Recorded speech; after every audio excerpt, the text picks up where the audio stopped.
Sexism versus misogyny. What's the actual difference? Sexism and misogyny get thrown around like they're interchangeable. They're not. And the difference isn't just semantics. Mixing them up is a big part of why these conversations turn into shouting matches instead of actual understanding. So let's actually separate them.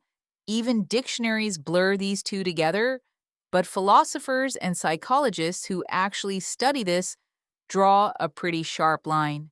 Sexism is a belief system. It's the assumption, sometimes conscious, often not, that men and women are fundamentally different in ability or role, and that this difference justifies treating them differently.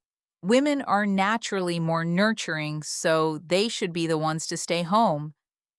A man wouldn't be a good fit for a nursing role. Nobody has to raise their voice for that to be sexist. It's an idea about how the world should be sorted. Misogyny isn't a belief, it's a reaction. It's hostility, contempt, or punishment, aimed specifically at women, and it tends to show up the moment a woman doesn't play, along with what sexism says her role should be. So is misogyny just extreme sexism? Not quite. It's more specific than that.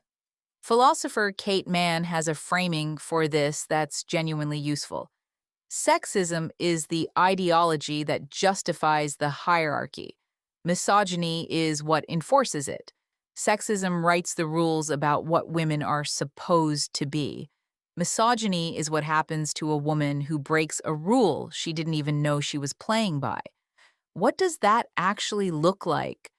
A hiring manager quietly moving a female candidate down the shortlist because he assumes she'll probably want kids soon. That's sexism.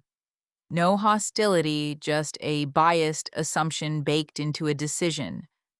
A female game developer getting flooded with death threats for putting a woman as the lead character. That's misogyny.